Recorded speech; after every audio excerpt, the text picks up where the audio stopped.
Hi, for my interview, I interviewed the corporate chef at my restaurant that I work at, Harry Seafood.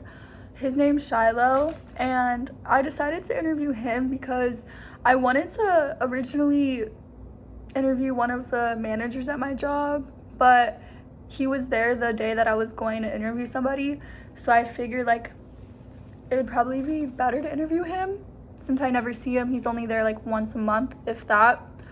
And I just like I don't really talk to him as much, and I figured maybe this interview would get me to get to know a lot more about him and see like why he picked this job and stuff. But yeah, I asked him why he wanted to get into this type of career, and he said that he loves food and restaurants, which I do too, so I can understand that. At first, like, he had to work his way up because corporate chef is like pretty high up there. He was an executive chef and he was working holidays a lot, and everyone wanted to be like a corporate chef at the old restaurant he was at, which was called Icon. That was in Chicago. But he realized that in order for him to be a corporate chef and to get to where he was, he needed to do what the other people wouldn't do, which was he was working like every single day, holidays, like he was putting work before anything else.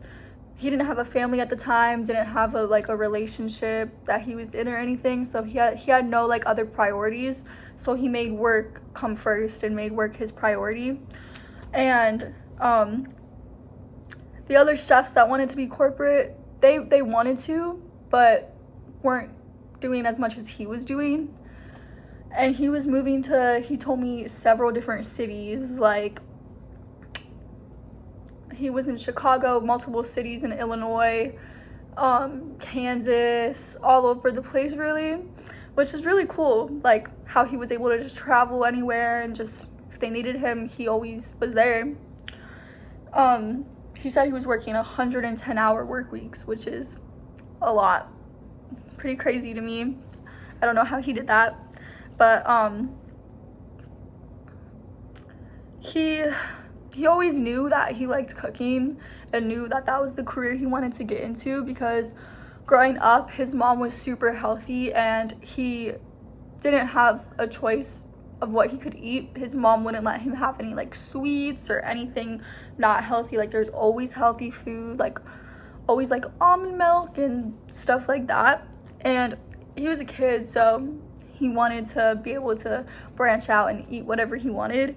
So he started cooking when he was 9. He was looking in the cupboards and ended up finding a cookbook and just started learning from that Betty Crocker cookbook, and he figured out he loved it and wanted to keep doing it. When he first got the job here, he had like a 3-day working interview. They flew him down to Florida from, I'm pretty sure it was Chicago, and he said that they clicked immediately and they just related to so many different things and it just worked out for him. He knew this was the place he wanted to work at, and the owners also knew that they wanted him. He told me one thing that really stuck with me, I feel like, was that he said yes to everything. Whenever anyone asked him a question of any sort, like, it was never no. He always straight up said yes, which is what made me really think, like, as a leader, you should always say yes, no matter if you want to do it. Like, I find myself at work sometimes not wanting to do something, but I always say yes because I have to show them that I could be a hard worker and you can count on me to do stuff, even if it's something I don't want to do. That's just how work goes. Normally, we have to do stuff that we don't want to do. And honestly, it seems like since he was just so adamant about being a chef, that's what he always wanted to do. Like, it showed me that if you stick with something and you don't give up on it, you can become that. And now other people like the kitchen manager or just the regular chefs that are in the back of the kitchen like look up to him, and I do too, because he's kind of scary. And I don't know, it just like made me think a lot about how interesting it is how he got to where he was. I would have never assumed that, because I've never had like a real sit down conversation with him. I always just was kind of scared to even talk to him. So I'm glad I got the opportunity to interview him and actually had a nice conversation with him, found out everything about how he got to where he is.